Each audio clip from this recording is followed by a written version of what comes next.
Good morning, everybody. Welcome to the second session of Mgqibelo Thetha. Very excited to have everyone here. Today, I'm rolling alone. My team is with me in the same room, but as I mentioned, I will be the host. My name is Phindile Hlabangane. I am part of the Ngetela X team, which is made up of myself, Ronnie, and Charlene.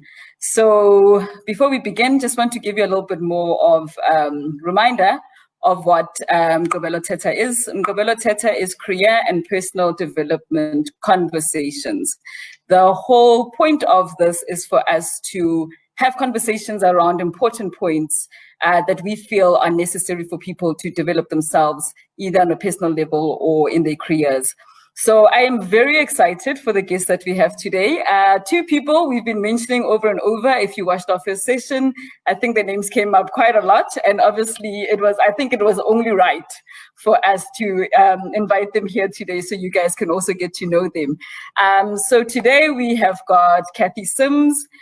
Kathy has been a mentor to all three of us. I think part of the reason why we've got such successful careers is because of Kathy. She's been a long-term friend of ours, a friend as well as a mentor, as I mentioned. The second person we have today is Zani Mashinini. Zani Mashinini, I think you saw in the introduction, she is a talent scout. I think we were all laughing earlier on in the week when we realized that at some point in time, Zani tried to recruit us for something. So Zani, was really excited to have you here today. I just thought it was quite fitting for this topic. And we've got Robyn Pretorius, who is a new friend and has been quite a new friend of ours, and I think it's going to be a very long relationship.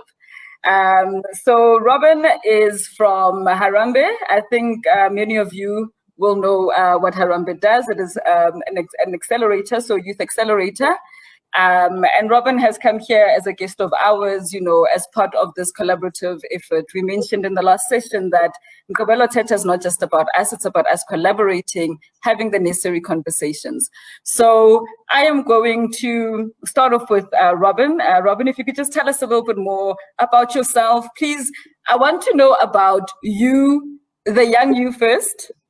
And then let's talk about where you are today, and let's also just bring in a little bit more around what Harambee does and, you know, some of the things that people might be interested in. Okay. Amazing. Thank you so much for having me. And I'm so excited to be with our co-host, but most importantly, so excited to be spending my Saturday morning speaking to young people. I work for young people. So my job is to serve and really help solve, because we're not doing this alone, this crisis in South Africa of youth unemployment. So I'll speak a little bit about me, and then I'll speak a little bit about what I do at Harambee. So I have a lovely aligned journey, I think, to the youth of South Africa. I originally from the coast, grew up in Durban, and just needed so much to do more and to experience the world more. And so I went off to study in at Wits University from Durban, and really wanted to make a difference. So I went off and I wanted to become a doctor and heal people. And while studying my undergrad, I did medical science. I realized that perhaps this is not for me. I do still want to heal, but I'm not sure. This doesn't feel like it right. So I finished, and then I went off to do a postgrad in business administration at the Wits Business School, with the aim of going into the medical field at a policy level and an administration level to help change the system and heal the system. And then finished, and then went off to work in HR consulting. So nothing to do with the medical system, nothing to do with fixing the system. And went into behavior change for organizations, and then quickly came to Harambee before it was known as Harambee. So really from the early days, looking at change and behavior change in young people. And now that I'm articulating it and thinking about it, I'm actually so where I need to be, because it might not have been the medical system that I needed to change and contribute to healing, but the system of unemployment and healing young people in a different way that is often forgotten. So I am really passionate about young people and personal development and learning, and particularly driving cultures of learning. So I am at Harambee a learning experience manager, and I do many things, which quite suits me. But in a nutshell, I design digital, and I'm going to say this in brackets, and blended learning solutions for our network of work seekers. So then I also lead a team of content developers, and I have a focus particularly on the partnerships within our learning and product space, and then also on hustling and micro content. So I believe that our journeys are unique, yet we are all connected in one system. And our success is driven by our own frames of mind, our cultures of learning and curiosity, and then where we have been socialized and what we've been socialized into, and then how we are connected to each other within the system. We are all connected, and that's why we're here this morning on this Facebook live stream. This is connections, this is networks. And partnerships and networks are so important to drive anything forward in life. And we are all in these relationships and networks. So Harambee takes a systems approach to solving youth unemployment. We have mapped the challenges in the system and brought all the connected partners together to solve for this. So we create a network for young people to connect to each other, to connect to employers and opportunities, and we create learning experiences that aim to prepare and socialize young people for reality and to shift these cultures of learning. And we really drive employability through the affecting the system, and we're all working together. So really, it's just work for work. I hope that wraps it up nicely.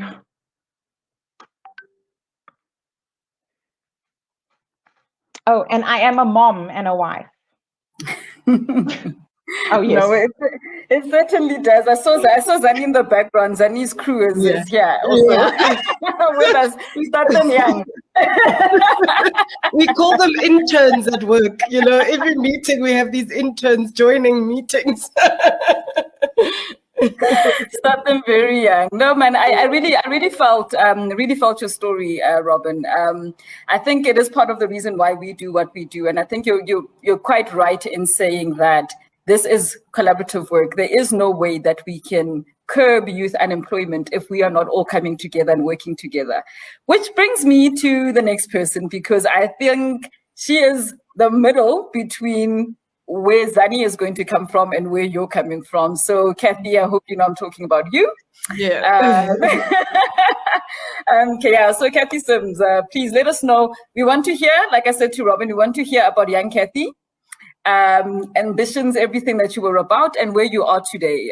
So please even give us a little bit more about what the South African Graduate Employers Association is about, because I mean, this is who I am at this point in my career. It's who Shah is at this point in her career. It does a lot for us, but there's a lot of people that actually don't know about the work that the organization does and why it is so important in the space that we're working in. Thank you so much, and hello everyone. It's just an absolute joy to be with you all. It's so interesting listening to Robyn's story, because I come from a little town called Knysna in the Garden Route. Because there was only an Afrikaans school, I was shipped off to the Eastern Cape to boarding school for 12 years, which was actually a real joy, because I was an only child, so I had 400 sisters and brothers in boarding school, which was just amazing. And I did, like Robyn, I did what I understood to be helping people. So like any Eastern Caper, you feel very, very isolated when you're young. So the first thing that you do when you finish school is, I'm going to a big city. I want to get the hell out of here. So I chose Cape Town as the big city. and moved to Cape Town and studied tourism because I wanted to help people. Because when you're in the garden route, the only understanding of helping people is tourism. So I studied tourism, only to realize, hang on a second, as a young person, I don't really want to work in tourism because I'm going to be working all night and all weekends, and that's going to mess with my social life. So my backup plan was, okay, well, I'm pretty good at accounting. So my next journey was into banking. So I joined a graduate program in banking in the 80s. So you can just imagine how damn old I am right now. And while it was awesome, and I'm smiling now because I'm thinking of Zani and her previous career, my first client was TFG. And the first thing they asked me to do was actually do an overnight loan for a huge volume of clothes they were bringing into the country. And I was like, I don't know what to do. I don't know how to do it. I'm so scared. But then after 3-4 years in banking, I realized that accounting wasn't blowing my hair back, but actually the people were blowing my hair back. So I went to see a careers advisor to try and figure out, like, what do I want to do when I grow up? And they said, what about HR consulting? How's that for a story, Robyn? So off I went to HR consulting and met an awesome company and helped them with talent management, and that was Accenture. And I ended up joining Accenture and spending 12 years with them. So that was my experience in corporate life, which was amazing. We ran one of the largest graduate programs in the 90s with an amazing team, great experience. Having said that, I did that for a couple of years, then took a break. And while I took a break, I did some research on the issue of how do you build young talent in South Africa and what does good look like? And that was actually the start of Sigia, because once I realized that there were people like myself who were interested in building talent, I wanted to share and I wanted to build community. And essentially what we did was, back in 2004, we started up Sigia as a community of practice of like-minded people who had interest in attracting, developing, and retaining and building young talent for the country. I then really used that opportunity to grow further and use the other skills that I was interested in, which is how do you help students connect to the world of work. So I went and worked for UCT for 8 years in their career service and serving students, much like Robyn does now, to help them navigate the world of work and connecting employers, while still running Sigia on nights and weekends. Now I'm full-time at Sigia. I've been with Sigia full-time for 6 years. So all in all, we're 17 years old. We represent 350 of some of the leading and most amazing talent management teams in South Africa, to help them navigate what good looks like, help them navigate how do they position their brands and their propositions to students, and really just a solution ideation kind of provider to talent managers in South Africa in the area of young talent. Sorry, that was a bit long-winded, but hey, thanks, Pence.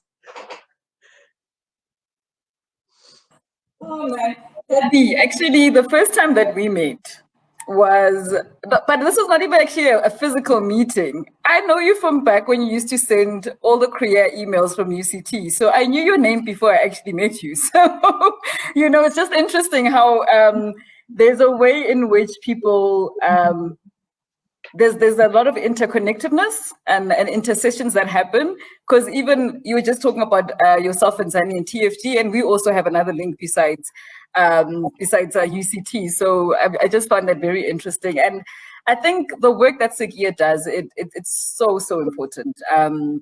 It's nothing to neglect, and I think just kind of, and we'll unpack it a little bit later, some of the things that have come up due to the work you've done at Sigia and what people who are interested in the work can get involved, because it's not just about the graduate employers now.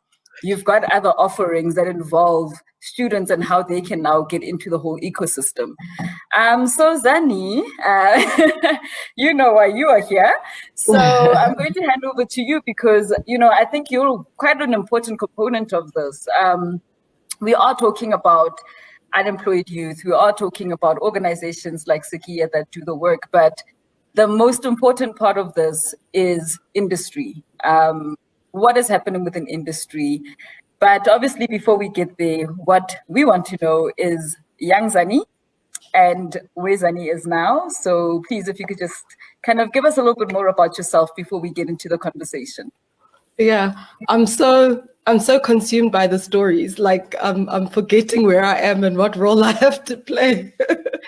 I just want to first say thank you, Phindile. I really appreciate you and the team inviting me.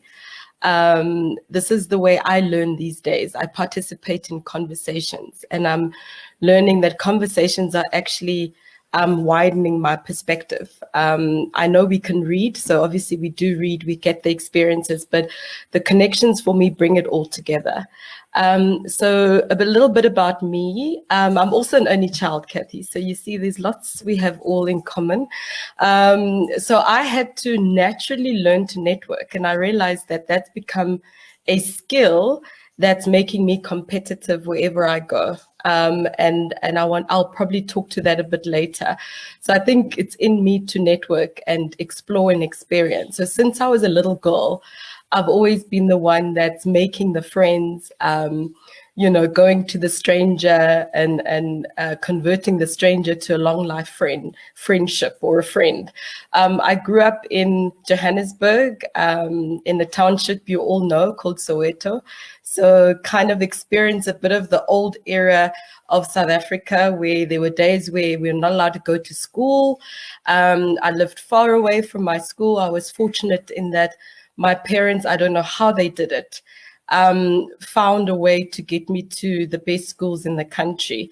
So I started obviously in a township school at the time. And at the age of 7, found myself in a school called Holy Family Convent. I don't know if anybody knows it. It's on Oxford Road. It's now called Holy Family College, very different school today. But in those days, it was still run by nuns. It was still a convent. And we still had nuns teaching us and looking after us when we stayed late at school. And so I think from those experiences, just my first day experiencing a school like that, not knowing a word of English. And I remember a friend of mine having to take me to the cloakroom and translate what the teacher was saying. That's how hectic it was. And I look at my little boy today because I'm a mom of 2. I've got a little boy who you'll see walking around behind me because I've had to learn in today's careers since the last year. We're blending everything. It's been so difficult and challenging to separate work and family life. I've just had to relax about it and embrace it. And fortunately, I've worked with employers that have understood that and have allowed me to be a mom. But growing up, I found that it's been important to experience. So I then was fortunate to go to another school. I went to St. Mary's, and I think for me, as I said, I was talking to my kids, looking at my children and the relationship they have with school. It's so important because I've reflected on the role teachers play in how you actually learn. And once again, I think I was just lucky. I was fortunate. I was surrounded by teachers. We had a great headmistress who believed in leadership. So in those days, the kind of school we had, we didn't just celebrate academics or people who excelled in sports, but we also celebrated people who just had a unique quality about them. And what I found about my school in those days, that is what helped me excel and be somebody who could go into the job market today and just explore and be confident that I may not have what my colleague has, but I have something unique in me that I can offer to my employer. And that's how I find my niche. And that's how I open up job opportunities for myself. It's so interesting because I was just watching a video and it was talking about how you actually make yourself marketable. And I'll talk to that later on. But back to me. So after high school, being the young independent girl I was, so not a feminist at all. I just think that's how I was raised. I was raised to be quite independent minded. I chose my own university. I did everything myself, decided to go to Rhodes, spent 4 years at Rhodes. I did my undergrad and my honors there in industrial psychology. And I was fortunate, my mom was in HR, so she introduced me to her colleagues who did assessments on me. So I remember being 18 years old, talking to this industrial psychologist. She was at Rand Afrikaans University back in the day. And she actually did career assessments on me. And I remember speaking to her, and she said to me, I could be a good lawyer, I could be a good teacher, I could be a psychologist. And Ingrid, who actually lives in Knysna, Kathy, Ingrid used to be, I think, head of HR at KPMG at some point. And Ingrid was the one who actually gave me career counseling as a little girl. And that's how I chose my degree, and that's how I chose my field. That's really not a typical story, a typical South African story, but I cherish that story because it allowed me to pursue the career that I'm still passionate about today. So I've not had one day where I feel I'm in the wrong career. I may feel I'm in the wrong environment, but I certainly felt that the career I'm in is the right one for me, and that's why I've given it my all. I think Kathy started all our careers, I think.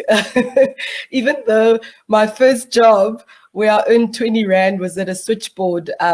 It was Rennie's Travel, I think, at Sandton City when I was 16 years old. That was my first kind of job. But if I was to talk about when my career took off, was when I got that contract from Anderson Consulting 20 years ago.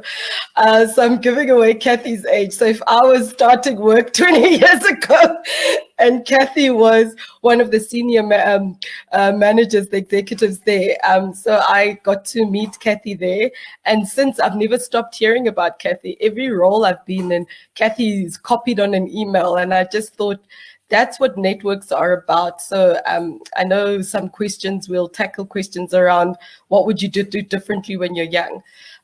So that's when I got into HR. I actually learned how to do graduate recruitment from Kathy and her team. I was fortunate in that, as Kathy said, they were probably one of the leading players or industry players in hiring off campus, right from how they engaged with students on campus to how they actually created the whole recruitment experience. I remember coordinating a leadership camp, and that's how we used to recruit young talent and spend a whole weekend with them, with some of the senior partners from Anderson Consulting. I just thought, for me, that's been one of the innovative experiences I've been part of when looking for hiring talent. And over the years, I found myself being exposed to different roles in HR, and being fortunate to one day risk just packing my bag and moving to the UK. So I got to be a gig worker. I'm so pleased that term has landed, finally. I've had to always explain to people why I like doing different things. Now I can be proud and say, I actually like being a gig worker. If I could do it again, I would. There's a different reason why I'm doing what I'm doing today, but certainly in those days where I could afford to be without a job for 2 weeks, 3 weeks, or even a month, and just take the risk of going for interviews, selling myself, and getting people saying, when can you start? I remember one contract in the UK, it was in Penguin. I was interviewed on Friday. And Friday evening, I was told, can you come on Monday? And I was so excited. And I just thought, for me, that's what it was about for me. I learned quite a lot, worked with different people from different cultures and backgrounds, and then came back to South Africa. Also did gig work here. So I did a contract in public sector, which was great exposure. And today I'm finding myself in a different career. So not only am I doing, work in HR, I'm also a qualified coach, which has helped me connect better with people that I work with. So I find I can offer them something different. And then last year, during the lockdown, since hard lockdown, I decided to spend my Saturday mornings and weekday evenings mentoring professionals in my field. And fortunately, because of my networks, new people like Phindile who joined me one Saturday morning to actually spend time with 15 young people preparing themselves for the world of work. And for me, I just found that so valuable that I think we had 4 Saturdays with this group. And watching them today starting their careers because they've invested their time to prepare themselves. You know, they didn't allow the certificates or the fact that they were winning awards for whatever they did. They actually spent time preparing themselves for their first job and applying for their first job. So that's me today. But being a mom for almost about 9 years now. I've got a little boy and a girl. The girl's starting school next year, so it's going to be interesting. And I think, today learning very different, but still enjoying the field I'm in. I hope that's enough. I don't want to go too long talking about myself. Zani, thank you so much. And you do know that you were actually the catalyst for the Mgqibelo Thetha, like you rightfully said, Saturday morning. And I really enjoyed that experience. I think for me, it opened up a lot of possibilities, which is why we're here today.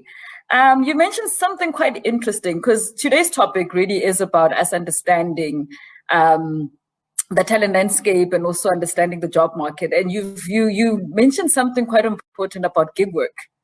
There's a lot happening in the world at the moment, COVID being one of them. We've been locked up in our homes. It's changed the way that people are working. And I think it's also created a lot of,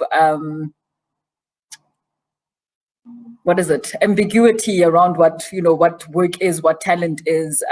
Before that, we were looking at things like globalization, where you could get a job anyway, but now it's become even more accessible, because I could literally be sitting, I live in Benoni. Please, I am also from a little small town, even though it's not, it's a big city. But I could literally be sitting at my home in Benoni, but working for a firm in New Zealand, And I think it's quite important, especially just looking at the state of South Africa today, and the fact that we have got such a high unemployment rate. But the way in which the world is moving, it's moving in such a way that, it's becoming more competitive.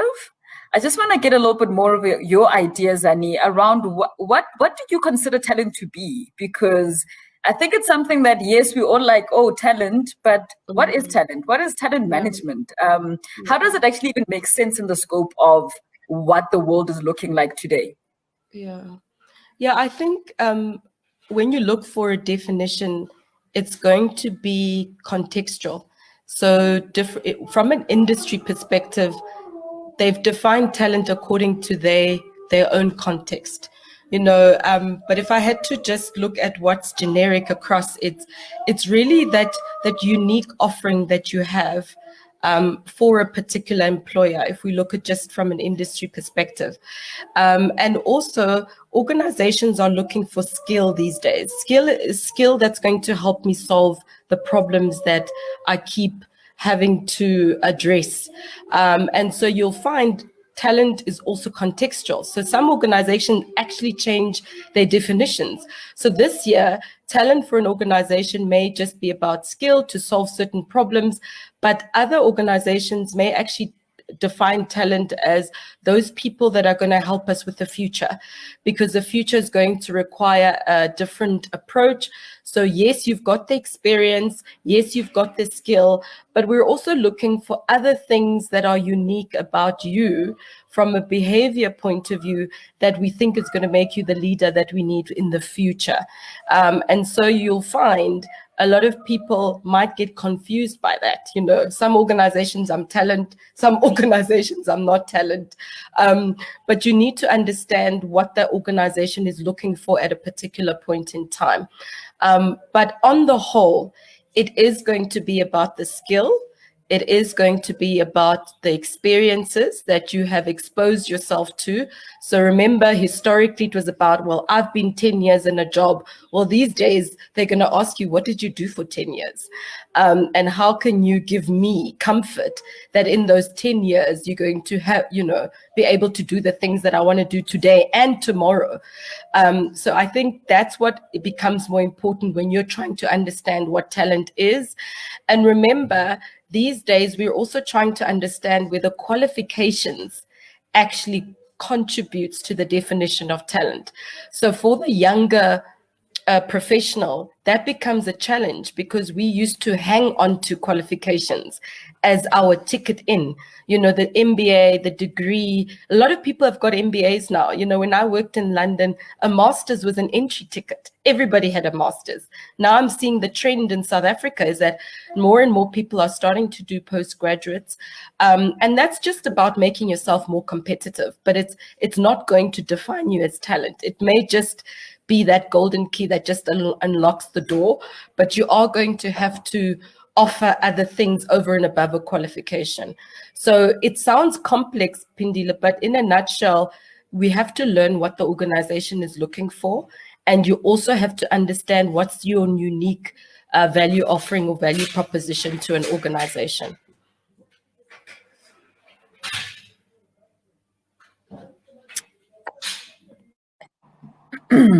So I just want to have a shout out to our friends at the VIA group doing similar work to what Robyn is doing. And Robyn, I think there's something quite important that Zani's touched on, which is around some of the challenges that are coming up for organizations, where things are changing at quite a rapid rate. What kind of challenge does that pose for you as an organization that is trying to accelerate youth development in order for people to be employed, but the employment sector in itself is changing, you know, so quickly? One of the topics, trending topics at the moment is 4IR. I mean, we know that the world is going to a place where technology is going to be driving a lot of what we do, taking away jobs that people could have done quite easily. But how are you guys addressing you know, these challenges and those sort of issues in a way that allows the mission that you have to actually, to actually be seen and work and see the impact of it? Thank you, Phindile. I just had to put my Robyn, you're here as a presenter hat back on. I literally have my notebook scribbling as Zani's speaking, and Kathy, and just in awe of this conversation, and so grateful to be here. So thank you so much for sharing those stories, and I'm literally taking notes and figuring out how I weave this into my own learning experiences for young people. So that is a great question, Phindile, because Zani's mentioned it, Kathy's mentioned it, and I mentioned it a little bit earlier. We exist interconnected, and there's different perspectives of this labor market that we sit in, and just to then hone in on the question of, if the labor market's changing so often and employers are trying to figure things out as they go, and then how do young people keep up? So if I maybe just take a step back and look at this as a system, right? We have this youth unemployment crisis at a systems level, and we've got barriers within the system that need to be removed in order to change the system. So our work is understanding what are the system level barriers, right? And how do we remove them in partnership? So when we sit in the session together, I see Kathy as a partner of Harambee's, and Kathy and Sagia is actually. I see Zani as in corporate a partner as we look at shifting the system. So to then answer your question, our approach is we had to map out the system and understand those challenges. And within that system, we then had to map out what opportunities are existing. And for entry-level work seekers, what are the pathways, we call them pathways, to employment that exist? And how do we then match our learning opportunities and our messaging for young people to then prepare for those pathways? So for me as a learning experience manager, my design and development depends on strategic insights into Zani's world of, and it might not be, it's It's not at that level, it's at an entry level, but what are the pathways to employment and what is needed to, number one, unblock those pathways in our relationships, in our ecosystem, and number two, how do we prepare young people to go and prepare themselves?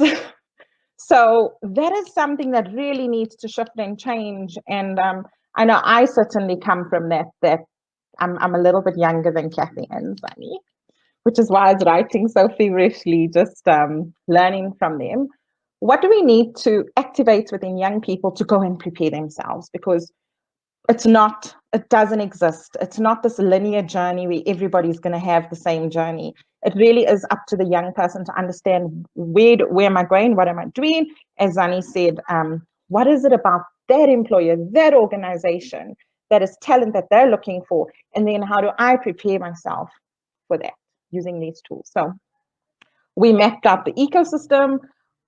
We mapped out what is it that employers, what are the pathways to opportunity, and then move it back, work it backwards to say, what is then needed for young people to prepare for that. So we work very closely with employers and partners, other organizations that also work in the space, because as I said, we can't do it alone and we learn from each other. We can't all reinvent the wheel. So we've got to also share that intelligence and then very quickly get it to young people. So the quicker we can get information to young people and remove those barriers to access information and make that information inclusive, because just because it's digital doesn't mean it's inclusive. So how is that information packaged? How is that those learning experiences packaged that it then becomes an inclusive, an accessible and transparent view of opportunities and view of learning opportunities? Yes, I hope that answers the question. No, I think it certainly does. You've hit a key point, and I think there's a study that came out a couple of years ago. Kathy might know this. It's around the skills of the 21st century and what is actually needed, because we're working in what is called a VUCA world. Where things are not certain. I could literally be studying psychology today, and in 5 years' time, psychology could become something that is irrelevant. But what I am learning through my journey and the skill sets that I'm learning through my journey then become the important elements and the important aspects, not necessarily the content that I'm learning. You've had a very key point. There is actually a comment from one of the viewers, from Angie Simeti. It says, conversation between learning institutions needs to start or continue happening. Learning institutions are creating qualified members of society. However, they lack the skills to move the country forward. Kathy, there's a lot of work that Sekia is doing around this, and just kind of looking at the skill sets that are coming up that people require to move forward, and some of the work that you're doing with organizations. How do you think that bridge can get closed? Because I think the point that Angie is making, it's quite an important one, that we've got these institutions of higher learning. However, there seems to be some sort of disconnect between what the institutions are doing, what organizations are looking for, and the people in the middle who are actually the students, or the end user is the one who's now stuck in the middle trying to figure out, how do I make sense of this part and myself? So I don't know whether you can add some sort of insight around that.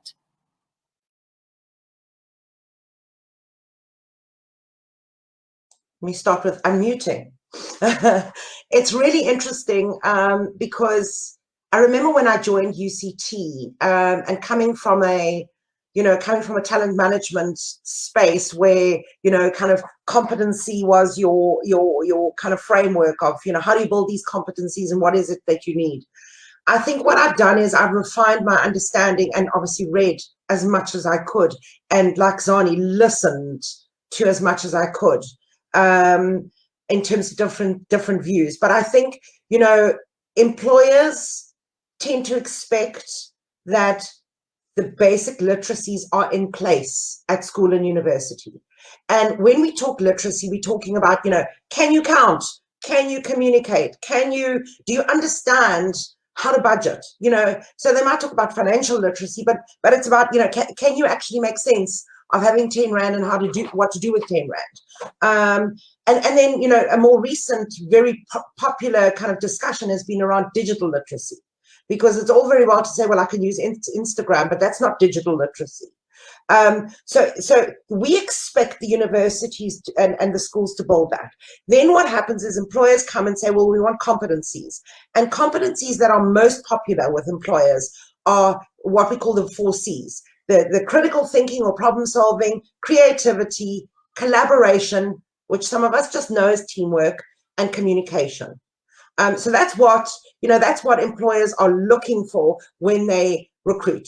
Then there are what we call qualities. And a quality is about how you take your all the skills you've got so far, your competencies and your literacies, and affect it in the world. And that could be, I'm curious, I'm resilient, I'm, you know, things that you are natural maybe to some of us. I mean, I'm very curious, and that's how I learn. And I'm curious. You know, I always look at this industry and think, gosh, I'm so old in this industry. But you know who I learn the most from? Young graduates. Because the issue is people don't know what they don't know. They really don't. So it's up to us to help them understand what is it and what does that mean to them. So the conversations we have with universities are sometimes difficult, because a university, and it's really interesting, I had quite a difficult conversation with one of the top universities in South Africa this week, where they said, you know, our job is not to help students find jobs or not to help students be there for the world of work. Our job is to teach people to think. I then argued that and said, well, actually interesting, because when employers tell us they measure competencies of graduates, it's the thinking and the critical thinking which actually is at its weakest. It's not collaboration and it's not communication. Students know how to do that. They learn that from school, from sport, from, you know, leadership, from debating, all those sorts of things. So actually that's our gap. So I think what we need to be doing is being very careful about overcomplicating things and just call it as it is. We need you to work in a team. We need you to work together. We need you to communicate. We need you to think through problems and take away the fancy words that sit there. I mean, I get scared when I hear creativity, because I'm not the most creative person. But if somebody says, here's a problem, Kathy, I need some options, what will you do? Options is creativity. And that starts my energy thinking. And Zani was so right in what she said earlier on. You know, each one of us has a unique talent, something really unique to offer.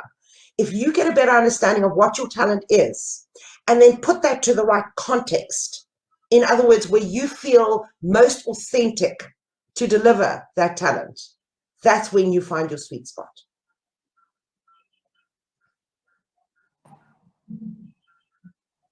Yeah, Kathy, that is so true. I think just having been in the grad recruitment space for 10 years, it's something that you really pick up, and it's quite. I think it's interesting how, especially students, because obviously that's who we work with. When they come into interviews, a lot of the time people seem to think that just having the qualification is enough. I went to school as I was told, and that's it. And I think even ourselves. Was the case 10 years ago. Yeah, which probably was the case 10 years ago. But you know, there's a lot of so obviously last week was the Sikia virtual grad expo, which we're actually going to talk about a little bit later. But within those sessions, when I was speaking to some of the students and people asking, no, but what does well-rounded mean and why is that important? And it was a matter of, because you are building the skill sets that are going to be needed in the workplace. You are getting the content from your university. So your textbook is giving you the knowledge that is going to help you actually do parts of your job. But the greater part of your role has got to do with everything you spoke about, the curiosity, the collaborating, the creativity, because that's what makes organizations. We can teach you. I mean, I remember the last time Shah spoke about her own journey. I mean, you also mentioned your own journey, that you studied something and then you were basically left with, okay, I don't have a qualification. However, I need to continue and figure out my life. But you were able to do that because the ingredients that mattered were there. It wasn't about having that qualification. And I think perhaps that's what a lot of people are not necessarily getting. They're not building the character. They're not building the self, that resilience, that curiosity. And it comes from very small things, you know, things like volunteering. It's very simple. It's very simple. Wake up in the morning. Back in the day when I was at Accenture, one of the consultants, she had developed a mentorship program for young women. And in this mentorship program, one of the questions was around, you know, what is it that I could be doing to gain employment? And I literally said to them, just wake up in the morning like you're going to work. Yes, you are unemployed. Wake up in the morning like you're going to work, get dressed, and go to the local school and say to them, this is what I want to do for you. You don't need to pay me. I'm just here because I need to do something and continue being active. Because what you are doing in that is that you are building certain things that you are not going to get by sitting at home and watching Netflix or watching, I don't want to mention certain shows that people watch just in case, don't want to get lawsuits. But, you know, it's not really going to do much for you. But if you are continuously being active, it's not about getting paid employment all the time. Paid employment will come if you actually have the ingredients and you are able to add the value that people are looking for. And the value add is what's important. It's not just about getting a job. What value are you going to add to the organization? And all of you have mentioned that. There was a question earlier on from Lwetu. Lwetu said, how do I, as a grad, differentiate myself as talent? That differentiate is that important thing, because Kathy spoke about all these ingredients that a person is going to need in order for them to get to the workplace. But if we all have it, what that differentiates us from the next person? Because I think that's probably where a lot of people are struggling with their job search or trying to transition is, but you know, we're all the same, but then why is that person and not me? Zani, I'm going to hand over to you, but this question is also posed to the rest. Yeah. So I'll allow Zani and then anybody else who wants to pitch in, if you can just come in on that. I'm just, you know, like I said, I keep losing myself in the conversation. I'm still reflecting on what Kathy said. I was fortunate to work for a great general manager many years ago, who fortunately we're still in touch. And I watched him interview professionals, and he asked the one question. He always asked this question. And I always, you know, as an HR person, I used to just kind of, you know, feel the hairs rising in my back. But he asked, in the interview, he asked the candidate, what do you hang your hat on? And what he meant, what I've learned over the years, is what's your track record?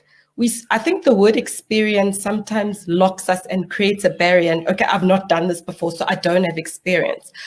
But actually, employers, back to Kathy's insights there is, and what you're mentioning, Phindile, ingredients. If you've got a track record, you're demonstrating how you do add value wherever you are, whatever you're doing. You know, people always, I remember when we were talking to graduates, they were saying, well, I don't have the experience, or I failed this, so what am I going to say to the employer if I failed my subjects or whatever? The employer's not interested in that, because remember, failure in today's world is an indication that you're attempting, you're trying to learn. If you haven't failed, the question is, that's very bizarre. We know in interviews, if people say, no, I've never failed, we kind of look at you with great suspicion. So we love to hear stories about, I failed, I went through this hard, you know, a road journey, blah, blah. We're looking for, what did you do about it? So when it comes to differentiation, it's actually your track record, and your track record is not cut and paste. We all have different track records. You know, I lost my father in a very violent situation, and this is what I did. I end up opening a home for people who need to recover from those types of crises. That's an example, right? Now, that's a unique story. Yes, many may have similar, but think about it. It talks about my experiences and how I converted those into something I can give back to you. And that's, for me, how you create differentiation. So it's not about how many years employment anymore. People are going to ask you, so how did you go about doing this, or how did you solve that? And it's that's now the golden ticket. If I use Charlie and the Chocolate Factory, that golden ticket that you've got to look for. And that's why I'm saying, or that's why I would support what you said, Phindile, is get up in the morning and as if you're going to work and go and create that track record, because that's what will differentiate you, if it makes sense. And I just wanted to quickly say, I benchmark a lot with the Singapore government and the work they've done. And I just love what Kathy said, because in Singapore, the government has said there are certain skills we're going to expect schools to teach, so that when people look for employment, they've got those basics, and it's not the hard stuff. They're saying in every single university, school, we want people to be able to think critically. We want people to be able to stay relevant, and we do want them to learn skills around being able to collaborate or interact with others. So some of that you'll find you have. I just thought I would share that for those that want to go and quickly Google what the Singaporean government is doing about bridging university, basic education and industry. But the track record piece, Phindile, is how I would encourage people to differentiate themselves. There's quite an interesting point that you're making there around the Singapore government and how they are wanting to build certain skills. And Beatrice mentioned here that our challenge is to help young people develop that critical thinking muscle. I think it's something that we actually don't think about. I don't think young people even know that that's what we're looking for. But Robyn, I just want to find out from you, what is it that you and your organization are doing to ensure that people are building that muscle that will then allow them to be able to actually participate in the space and have that competitive edge and be able to differentiate themselves from others?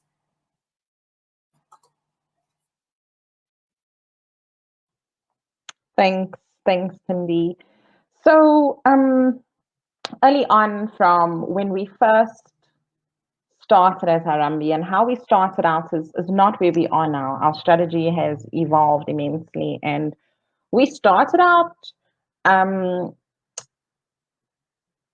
driving, so two things, solving for the demand-supply mismatch, and how we bridge that gap and prepare young people who have been locked out of the formal economy to then fit into these roles, and also then through that in driving inclusive hiring, and really we did prove that through these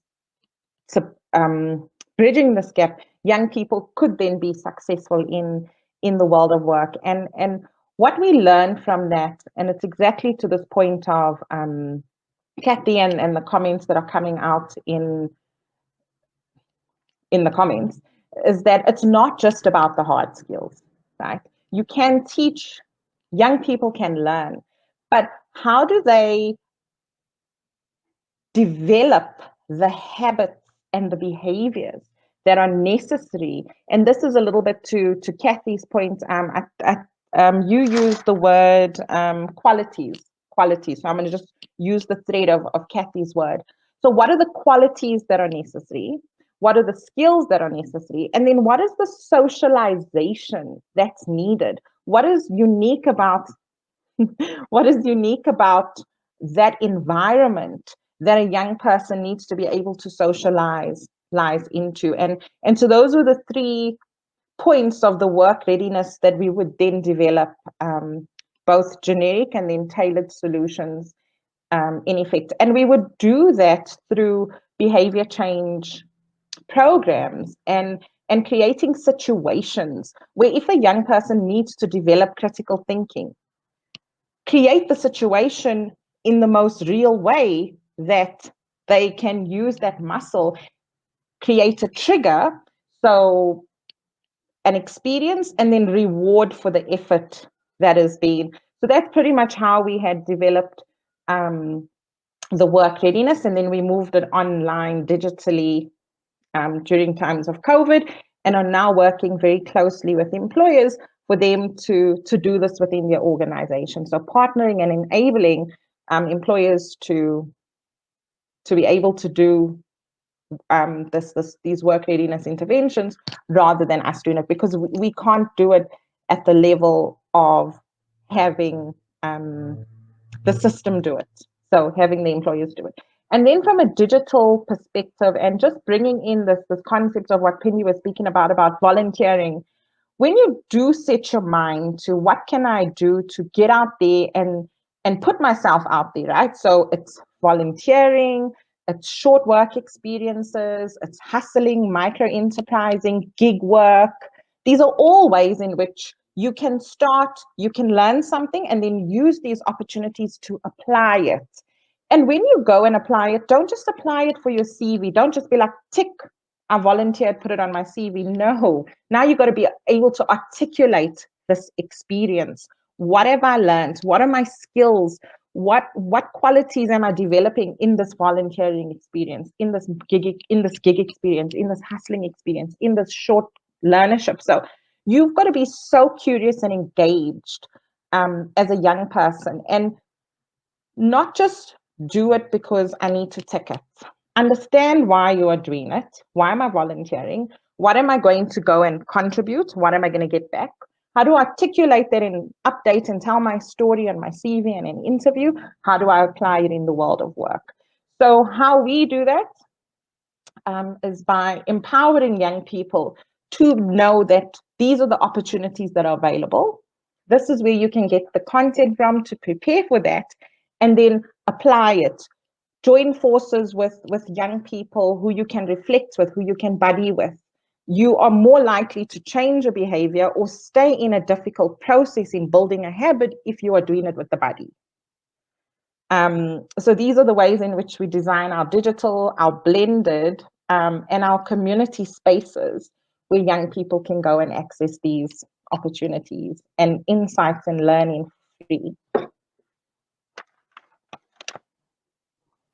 No, thanks, Robyn. I think one of the interesting things that are coming up is the way in which the African continent is responding to change. And I think some of the critical skills that people have learned through their upbringing that has allowed us to participate in the fourth industrial revolution the way that we have. I mean, you know that recently one of the big tech companies has now established a big base in I think it's in Ghana, if I'm not mistaken.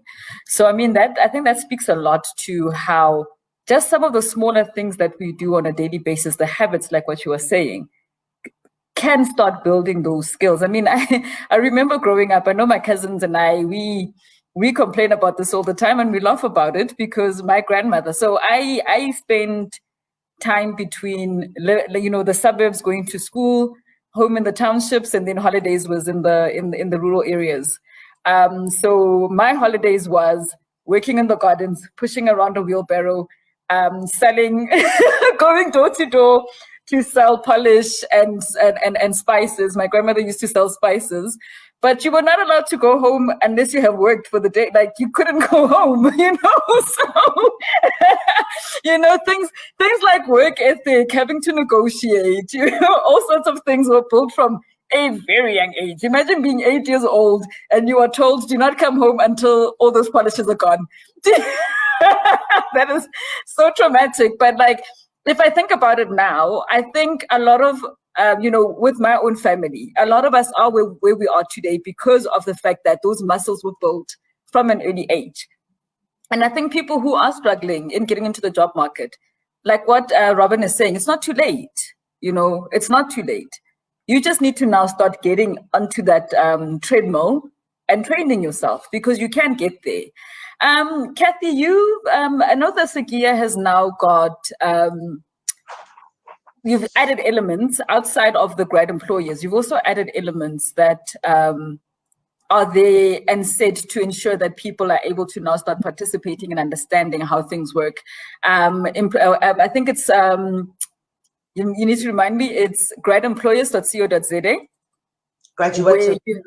Yes, where you have now basically framed, or you have done a lot of work around mapping various careers and what's needed for that.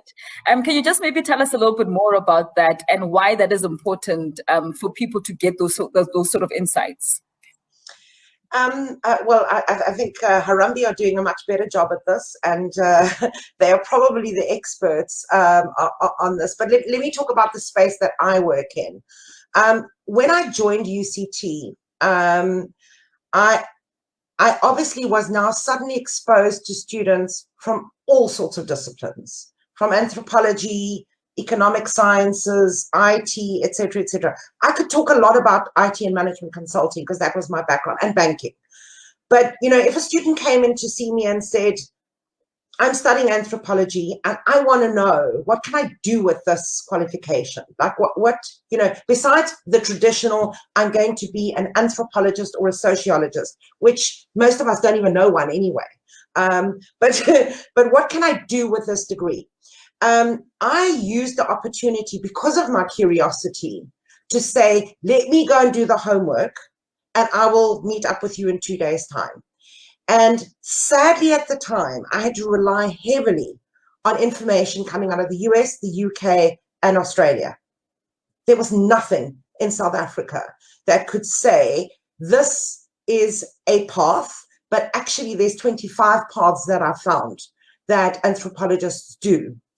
And I'm just using anthropology as one example, but I'll just run with that story. So, you know, here's somebody who comes and sees me and says, I want to solve human problems. I want to, that's what I think I want to do. So, you know, off I would go and do all the homework and meet back with the person and try and translate that into a local context. And the reality is that I'll never forget the story, because a marketing consulting company phoned me and said, we want an anthropologist. And I was like, you do? Surely you want a marketing consultant? No, we want an anthropologist, because we know that anthropologists understand culture, and culture impacts how people buy things. So I said, explain that to me more. And they said, well, here's a bottle. The bottle is green and it has water dripping down the sides. What does that say to you? And I was like, oh, that's a Heineken, and it's cool and it's a hot day and I'm at the beach. Right? But what does that mean to you? Different things, right?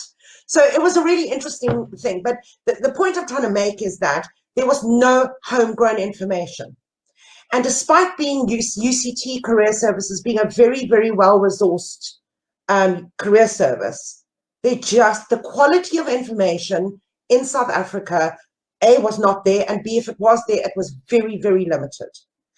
So I took it upon myself 3 or 4 years ago to start a process of saying, if I was a graduate, where would I look? Because here's the thing, Zani and Robyn and I and you, Phindile, have been around long enough to make judgments as to what this is rubbish and this isn't. But as a student, you know, how does Google actually get you to good quality information? So Graduate Employers is about a one-stop shop for graduates to figure out, this is what I'm studying. What can I do with that? And knowing that there are multiple paths. And the second part is, it's about saying, well, okay, if those paths, what do they look like? Tell me about what a fire engineer is. Tell me about what a behavioral scientist is. What does that look like? And what are the typical people that study, and where do they go to? Because here's the thing. I can say it to experienced people and they get it very quickly, but as a graduate, it seems strange. You are not what you studied. You are not what you studied. That's just a starting point of interest. Or, sadly, it could be someone else's dream as well. So you could be studying something because your parents said, you've course you can go to UCT, my darling, as long as you study chartered accounting. And I know I'm picking on chartered accountants, but I see a lot of that because there's guaranteed jobs that sit with that. You know what I mean? So I think graduate employers was really a something for me, because I know that we have far too many people unemployed, graduates and matriculants, who have no information, no good information, no relevant information. So this information is endorsed and built by the employers for students, as well as I work with professional bodies to help students understand what it's all about. It's completely free to students. Our SAGIA members have given us all the input to put this together, so I could never have done it on my own. But I hope it will be a place where people could go and know that there's trustworthy information to inform what they want to do with themselves. The last thing I just want to add, and this is, Zani, I love the story about hanging your hat. Because I always, when I started the interview process, if somebody was coming for an interview with me, I would always go to somebody that they knew and said, I'm going to interview Zani tomorrow. Tell me one thing that you think is amazing about her. So it starts a conversation of success in the interview. And the hang your hat is a similar question. And I think about myself and how people describe me. And excuse me, I'm going to throw some words out here that might not be acceptable to you all, but people know that I can get shit done. And the best thing about that is that, you know, if I promise, I deliver. That's my hat. It became very difficult, by the way, when I became a manager, because I wanted to control the hat all the time. But I'll never forget, kind of 15 years later, a good friend and ex-employee of mine, Noelle Boulay at UCT, somebody said, and what do you do here? And she says, I deliver on Kathy's promise. And that's her hat. And I just love that story, Zani, because really that hang your hat is I grew up as I didn't have two parents. I had one. I grew up and relied on my granny in the holidays. And I had to rely on getting stuff done, because there wasn't anyone to say, Mommy, I want this, Mommy, I need that. I was in another province. So there's my hat. And I'm grateful for that hat, because it served me well in all my professions.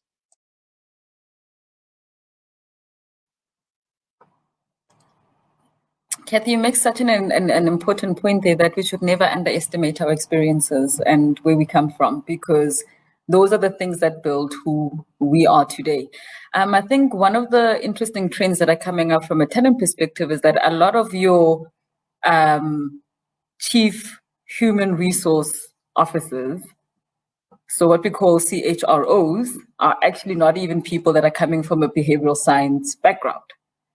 And there's also the trend of your CHROs who are coming from a human development background or human behavioral background are now becoming CEOs. They are not necessarily coming from a commercial background. And another one, actually, if you look at I think it's called, what's that book from Financial Men? Is it called The Black Book? I used to look at that quite a lot, and I saw a trend where people who are coming from an educational background, so a person who was a teacher, is now a CEO. And I think you made such an important point that what you have studied is not who you are. You are made up of so much more than what you've studied. What you've studied gives you certain skill sets and certain ways of thinking, but you're only as good as how you are able to use that, because your background allows you to be able to use that effectively. I think we're going to open up space for questions that are coming up. Otherwise, what I am going to do is allow the three people to ask each other questions, because I think it's important that we keep each other accountable, because I think that's one of the things that we wanted Mgqibelo Thetha to be about as well, to hold each other accountable so that we can continue doing the work and know that what we are doing is not serving us, but is serving the people that it's intended for.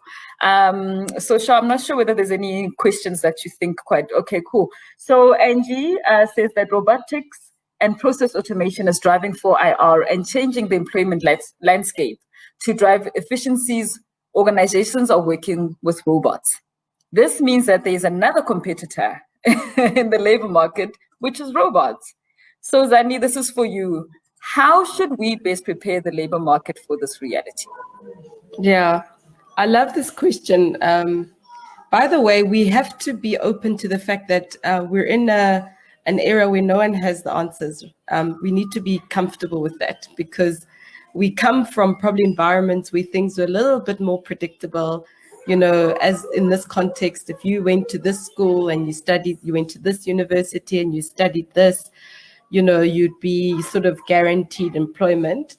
I think if we start with on the premise that no one has the answer, and that employers themselves could be grappling with the same things we're talking about, whether you are a top employer, best company to work for, or even government themselves, you know. So for me, I just think it's important to put it out there, and that's why I think it's so valuable to say, you know, what questions do we have amongst each other? Because I'm full of questions these days, and not just full of answers. Honestly, I think the more I ask, the more I learn. That's how I learn these days, is by asking questions. But I will go to the specific question around the impact of technology, because that's really the theme. And part of my role today is to actually unpack that for the organization I work for. We are doing what we call strategic workforce planning, which is around what should the workforce look like for now and the future. And that means we have to unpack the skills we need. I actually need to talk to, I've spoken to so many people, I think all the top consulting firms, I've spoken to 4 or 5 countries, just to understand how are they predicting future skills, and how is technology impacting their workforce. And here's what I'm finding from all the research I'm doing now, because like I said, the articles are plenty. I mean, from Deloitte to McKinsey to Accenture, you will get articles writing on the impact of technology every day. Every day there's a new article. But what I am finding is technology is going to play a very different role. It's not going to come and replace you. And I do worry that that's been what has been kind of taken by many who are either in the labor market or who are in environments where they know their jobs get, you know, some of the activities they do are open to automation. Technology is not here to replace humans. You know, even if we've got robots, somebody's got to make the robots. Even if the robots are making the robots, somebody's got to make the robots that are making the robots that are making the robots. So technology shouldn't be feared. And as soon as I realized that, for me, I started seeing where I need technology. And I was talking at a conference this week, and I was saying, for my job, I've seen and I've appreciated what machines can do, and I want them because I need them to do that piece of work. I can't consume data by myself with my own. Excel is no longer helping me consume data. It's overwhelming me. I love data, and I come from organizations that have always been data-led. But as a professional right now, I'm struggling to consume information. It's just too much. It's coming from everywhere, and I'm having to make meaning of all this information. So I've come to appreciate that that's what machines are there for. Machines are there to help me take things that are beyond the capacity of my brain to do, and take volumes of information, and in one click of a button, tell me what story I need to tell. My role, though, from a human science perspective, is I'm in the business of solving from a human perspective. And I know machines are not going to do that. You know, as much as a machine may tell me tomorrow, I need 10 more people in my organizations or 100 more people it's not going to tell me necessarily how to help them thrive. It might attempt to, because I know with AI, there's a lot we can try and do. But honestly, when it comes to some of how do I help somebody thrive in an organization? How do I help them perform? For me, I've realized that's where my value is. And so that's why I've seen the value of psychology. funny enough, that human sciences is now coming back into the fold. And that's become more important because 80% of my job is in the human science category. If I look at leadership today, most leaders, funny enough, they're not having to approve your leave anymore. Machines can do that, right? They don't have to watch how long you've been, for where environments they need to check, when you clock in, clock out. Machines can do that now. And, in those days, remember, there used to be a card. By the way, I've just come from an organization where they were still signing on a piece of paper for your leave. Now, if you look at the research they've done, they've said for managers in organizations, 70% of the work that they used to do can be done by machines. So the question is, what are our managers going to do now? And the answer isn't, fortunately, that's the one answer I have, because fortunately, there's been research already, and we've seen that in the workplace, is we're needing people to coach more. We're needing people to mentor more. And that's the role of the manager these days. Managers are struggling to get people to perform, or rather, let me say, to support people and to access the things that drive people to show up in the best way they can. And that's why you can't really fear technology, because there are still gaps we have in our environments that require human intervention. And that's why I think learn technology, because it will help you. I gave an example for myself where I need to investigate the technology or the digital platforms that are going to help me perform. But I've realized that there are things that I need to upskill myself in so that I can add more value as from a human perspective. So don't fear technology. Please don't believe it's there to replace you. But what it's doing is it's saying, I can do this for you. Go and learn something else. Go and upskill yourself, reskill yourself. We use the word repurpose. I know there's a case study where bank tellers were converted to be in an IT department because they were taught a new skill, because they don't need some of the activities they do to be done by a human, but we still needed the human elsewhere. So we taught them a different skill. And so you look at technology as opening other doors for you and not shutting the doors for you. Zani, you make such a critical point there, and I think just going back to taking a leaf from some of the other African countries, people have embraced and seen it as an opportunity more than going, here's this thing that's threatening us. Instead, it's a matter of, and I love how you can tell there's Accenture people here, because the word solution has come up so many times. And solving a problem. You all know the former director. She was always saying, what are we solving? How are we solutioning? And I think that's the mindset that we need to have. Everything that we are doing, it's not just about you coming in for a paycheck. The organization you're working for is there in order to solve a specific problem, even though they are going to make some form of revenue from it, but there is something that they are doing. There's a great question here that came up from Larato Komane. And it says, what advice would you give someone who recognizes that they are not what they studied and would like to break out of the mainstream path of their career? I'm going to leave this one open to the first person to volunteer on it. And then what we'll do after Larato's question is that we'll just start doing closing out from there. Okay. I can't help myself but want to jump into this one. I love solutioning these kinds of issues. But I was hoping we'd hear from you, Kathy.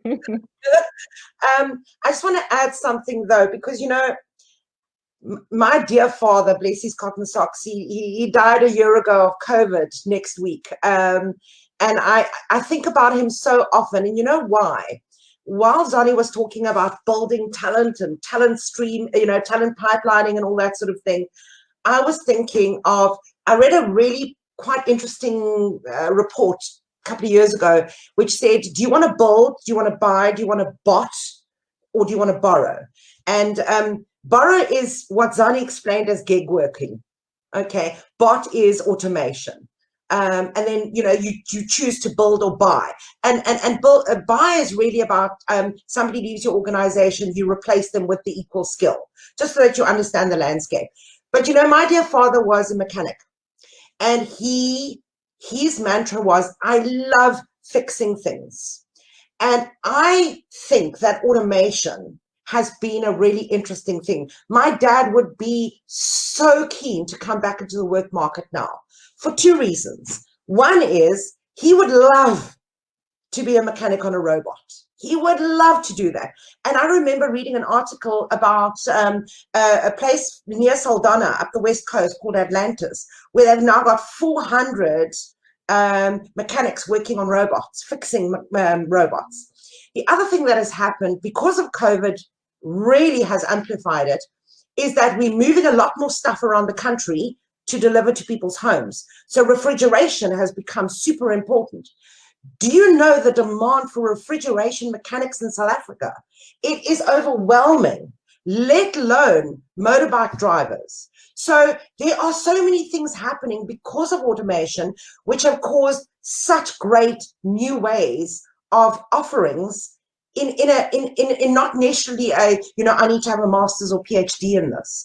So my dad would just love to be in the world of work right now because he could be a refrigeration mechanic, a robotic mechanic. He would love that. But just going to the question, sorry, I just had to add that because it really made me think of my dad. But the thing that is important here is find what hangs your hat. So, for example, what hung my hat was around, I want to serve people. And I started in tourism thinking that was it. I went into banking thinking that was it, and then fell into human resources. And I'm just so grateful for having been able to contribute that. But I do not look back and say the time that I spent in banking was not useful, because I'm one of the few people in HR, and Zani will know how this works, who can run a massive pivot budget table in Excel. I'm not scared of money, and I'm not scared of finance, and I'm not scared of financial statements, because in everything that you do, be it IT, be it risk, be it HR, whatever the job, you have to convince people to give you money in the first place. So you need to communicate and convince and influence. So find what hangs your hat and then say, how can I translate that into another function somewhere along the line? And if you really want to, colleague, I didn't see the name. I just saw the question and hung on the question.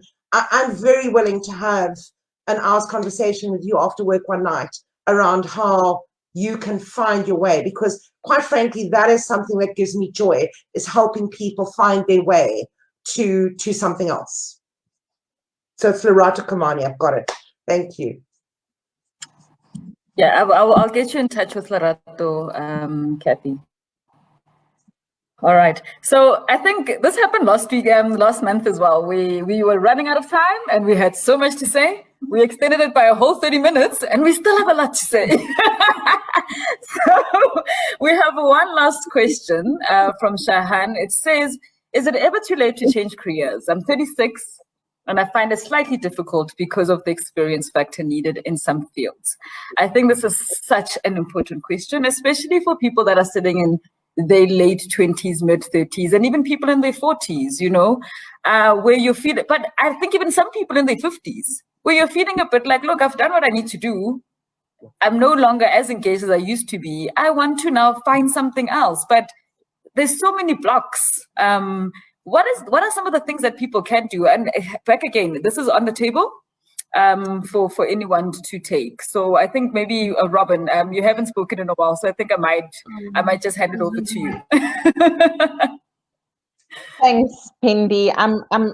Don't think I'm the expert here, but maybe share a bit of a personal story that Shahan, I hope I said that correctly, could draw inspiration from. So I actually think that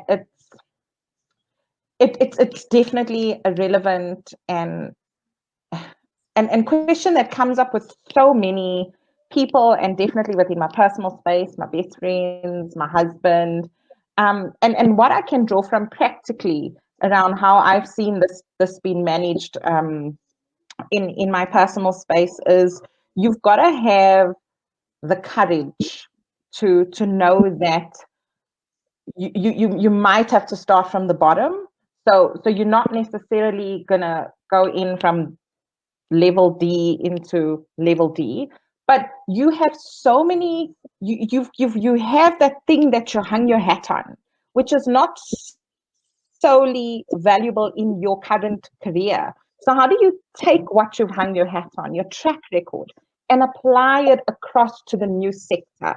So your experience is transferable. Your skills might not necessarily. So there might be a skills gap that you've got to be courageous enough to fill, but you've got this experience, these qualities, these experiences, socializations that you've had, which you can apply to this new world. So think about how you can take those qualities and experiences and apply it. And then you've got to be brave and courageous and know that you're not going to go slightly across, but as you fill that skills gap, you're going to have to work a bit from not necessarily the bottom, because as I said, you do come with lots of experience. So my husband started like in entrepreneurship, designing, went into quality and engineering, and then is now taking that into digital marketing and strategy. So using that initial design, creativity, entrepreneurship into the systems and processes, now into building his own business, and just being comfortable and having that learning and that just curiosity around how I can apply now what I've learned across fields. So it's not going to be comfortable, but we don't grow in comfort. Robyn, thank you so much for just kind of pitching in on that one. I put you in that position intentionally, just so you know. I think what we can do is, because it's coming up so much, we'll have a specific topic on career transitions, because I think it's quite an important topic. Something that is also coming up is around coaching. We're getting quite a lot of questions around coaching. So hopefully one day we can re-invite the Harambee team to speak on this around coaching.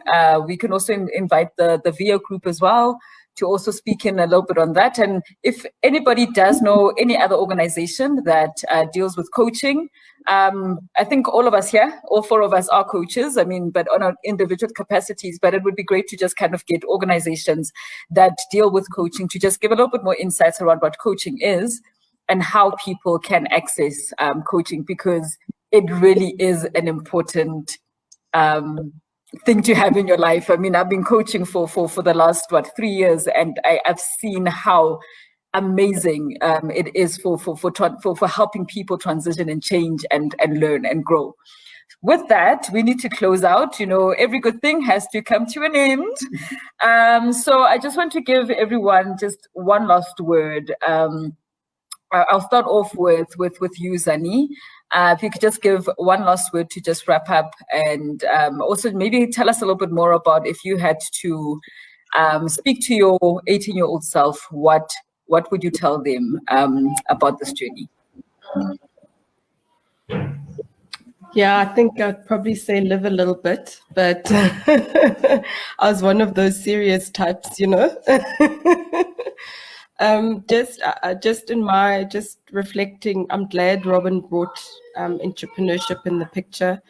Just to remind everybody, remember, it's not just about working for a corporate or going to work for someone. And you often don't need experience to make an idea something that everybody buys, turn in an idea into value and make it currency for somebody. I went into coaching. I didn't know it was such a big demand, especially for women. It's actually a gap in the market, and I'm finding that women are struggling in the workplace. And I found that just from my own curiosity, that could translate into a career for individuals or myself. But just reflecting as a younger being, I think for me, it's the word network. And I mentioned earlier, I've been so lucky to have such big fish in my world, and I just wish I had preserved a lot of them. I think I kept a lot of them, but I've just realized how important it is to keep a big fish in your life. You know, things don't always go according to plan, but that opportunity just to pick up the phone call and say to somebody, hey, this is the situation, or hey, I'm ready to make a move, or hey, can we have coffee and just talk about what you think I should do next? If I reflect back, that's probably added far more value than hanging out with boys over the weekend. So I would have much preferred to have spent my weekend hanging out with the big fish and just keeping those networks. So maybe, Phindile, just to make it simple, just less boys and probably more of the networking, I think, from my side.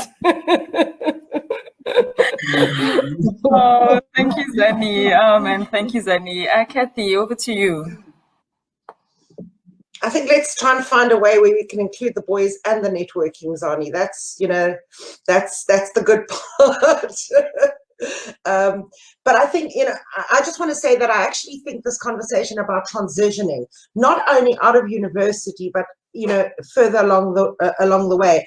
Shahan, you know, when I saw your name there, I thought, oh, there's that critical thinker who's so damn courageous. And yes, you have opinions, and sometimes I don't agree with them, but at least I'm listening to your opinion and getting an alternative view. So, you know, you need to find your hats and speak to people, particularly the whole issue of, you know, if you say there are some fields that, go and talk to people, go and have those coffee conversations that Zani was talking about what that field is and requires, because those people will be able to tell you the hidden stuff that you don't know. So I think transitioning in every part of life, from school to university, from, you know, school to college, from school to work, from university to thing, and also, you know, I remember having that experience at 38 when I finished that Accenture and thinking, oh my gosh, what do I want to do with the rest of my life? And feeling that overwhelming panic. And then realizing, hang on a second, Kathy, what is this all about? You need to just talk to people.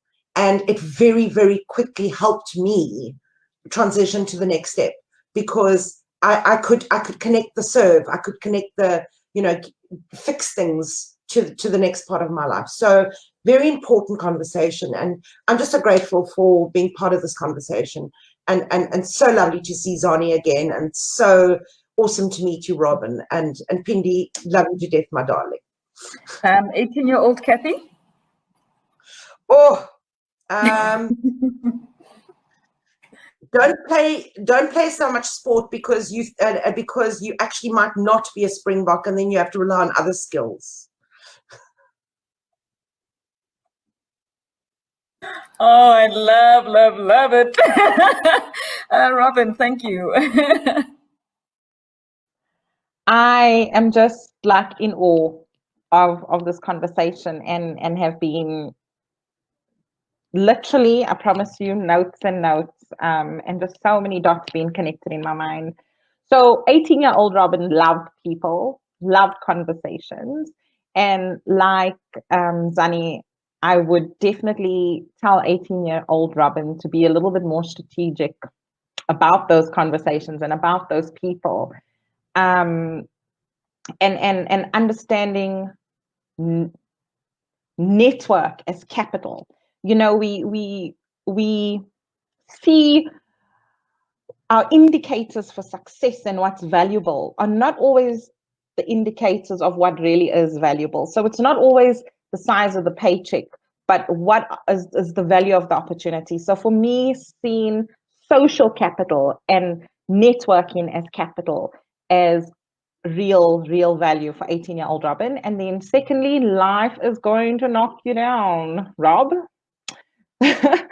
So just trust in the process and be resilient and look after yourself, because part of being resilient means that you need to be well.